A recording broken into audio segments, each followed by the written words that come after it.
But first, let's begin with all the latest on Michael Jackson's death and plans for his funeral. NBC's Lee Cowan is at the Jackson family home. That's in Encino, California. Lee, good morning to you.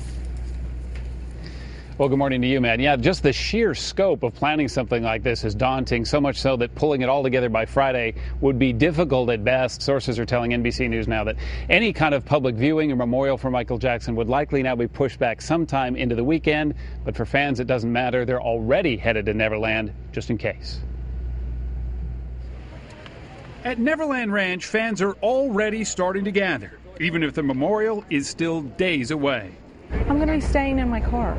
I have plenty of water, food, and all of that, and I just feel that I want to be here to honor what he gave to everyone.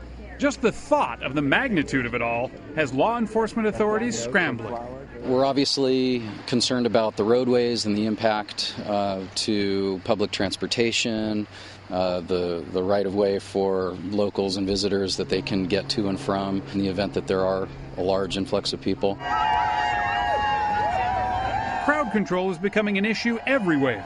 Outside the Apollo Theater, fans Tuesday waited around the block, allowed in 600 at a time, to memorialize the pop star in the venue where the Jackson 5 made their name.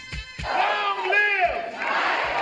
Long live! If crowds like that are lined up there, imagine what it'll be like if Jackson's body is driven from downtown Los Angeles to Neverland Ranch, some 130 miles on the 4th of July weekend.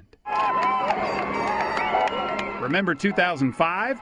Fans crammed the roadside outside the compound just for a glimpse of a passing car as Jackson drove home after being acquitted in his trial.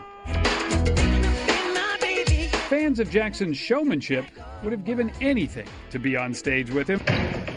And in just released video from May auditions for his upcoming London tour, these dancers made the final cut.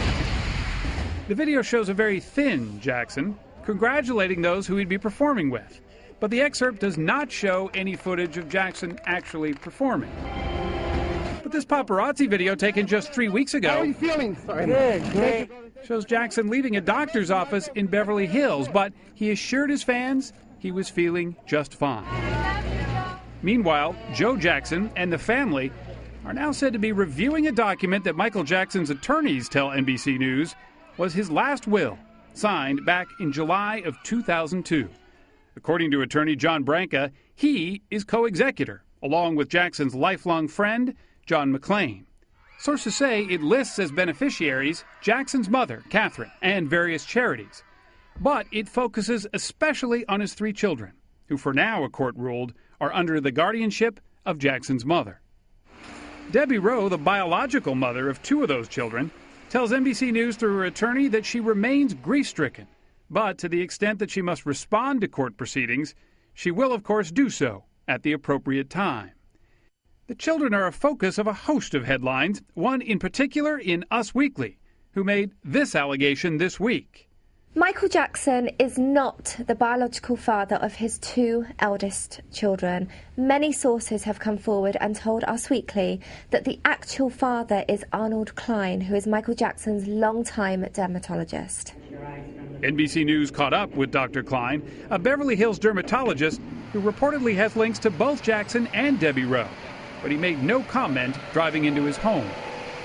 Doctor, can we talk to you? Now, late last night, a woman claiming to be Michael Jackson's former nutritionist came forward to suggest that Michael Jackson had been asking her, even begging her at times, to give him drugs that would help make him sleep. We talked to this woman last night, and she tells us that Michael Jackson specifically asked for one drug, Diprivan, a very powerful drug. She said she didn't even know what it was at the time, told him not to take it. But that drug, Diprivan, as well as another one, lidocaine, were both reportedly found in the home where Michael Jackson died last week. Meredith. All right, Lee Cowan, thank you.